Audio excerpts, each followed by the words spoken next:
This one shift will make an avoidant love you 50 times more. If you've ever been in a relationship with an avoidant partner, you know how confusing it can feel. One moment they're warm, attentive, and seemingly invested, and the next they pull away, distant, cold, or unreachable. And if you've tried chasing, over-explaining, or pushing for emotional closeness, you probably felt like you were hitting a brick wall. Here's the truth that most people miss. Avoidants don't run from love. They run from pressure. They don't pull away because they don't care. They pull away because closeness triggers a deep, often unconscious fear of losing their independence or being trapped. And that's why the one shift that will make an avoidant love you 50 times more is not about changing them. It's about changing how you show up in relation to them. The shift is this. Stop trying to fix their distance and start becoming a safe, autonomous presence in their life. That's it.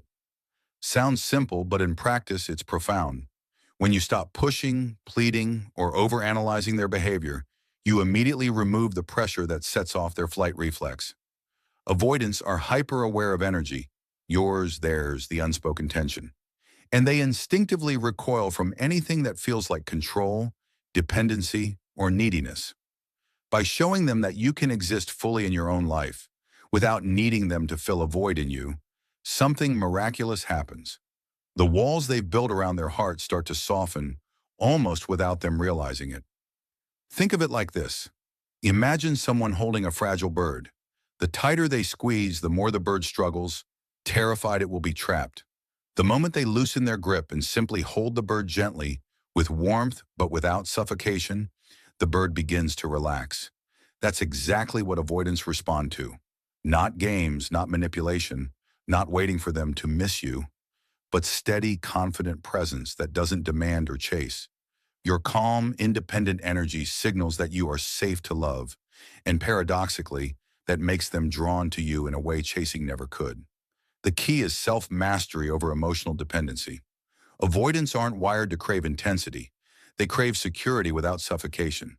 When you shift your focus from getting them to love me to being the most grounded, complete version of myself, you send a signal that says, I'm whole, I'm okay, and I choose to be with you without needing you to validate me. This instantly flips the dynamic. Suddenly they're curious. Suddenly they see you as desirable not just for your attention, but for your freedom. And freedom, interestingly, is magnetic to avoidance. They want closeness, but only when it doesn't feel like confinement. Here's the practical side of the shift. Start by nurturing your own world. Develop hobbies, friendships, and routines that fill your life with meaning, joy, and energy that isn't dependent on them. Practice emotional regulation. When they pull away, instead of spiraling into anxiety or texts begging for reassurance, pause, breathe, and remind yourself that their distance is not a reflection of your worth. This isn't coldness or indifference. It's emotional intelligence. By remaining steady, calm, and unshakable, you become a safe harbor in a storm they often create themselves. Another critical element is curiosity instead of control. Avoidants resist interrogation, analysis, or pressure, but they respond deeply when met with genuine curiosity that respects their boundaries. Instead of asking, why are you distant? Try shifting to, I notice you've been quiet lately, and I'm curious what's going on for you. The tone, energy, and lack of judgment are what matters. You're not trying to pull them closer. You're inviting them to show up on their own terms. That tiny, subtle shift in your approach can ignite levels of closeness that rigid attempts at connection never will. Communication also transforms under this one shift. Avoidants respect consistency and reliability more than intensity. If you react emotionally every time they withdraw, it triggers their fear of engulfment. If instead you respond with calm, steady energy, acknowledging their space while quietly showing your availability, you start rewiring the subconscious patterns of the relationship. Over time, they associate you with safety rather than pressure, and love grows. Not because they owe it to you, but because their nervous system finally relaxes enough to let attachment flourish. It's also essential to stop chasing validation from them. Avoidants are often inconsistent in showing affection, and when you base your sense of self-worth on their attention, You fuel the very cycle that pushes them away.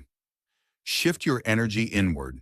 Develop self-respect, self-reliance, and emotional independence. This doesn't mean you become cold or unloving. It means you become magnetic in the most effortless way possible. Your energy says, I am complete with or without you, which paradoxically triggers their desire to show up and love more fully. Now, some of you might be thinking, but if I stop chasing, won't they just leave?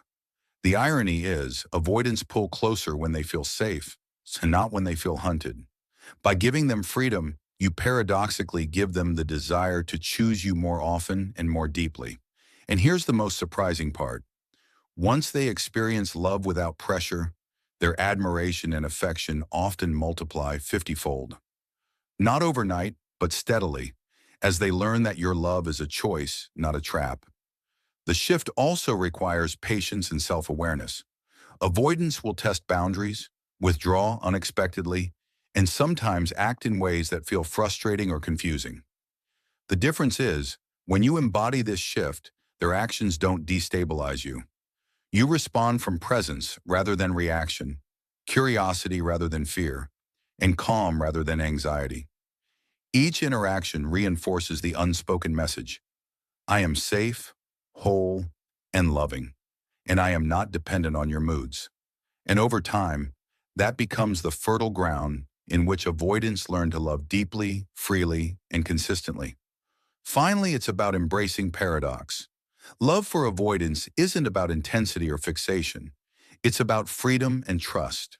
When you master this shift, staying grounded in yourself, responding with curiosity instead of pressure, honoring boundaries, and choosing presence over pursuit, you create an environment where avoidants don't just tolerate closeness, they crave it.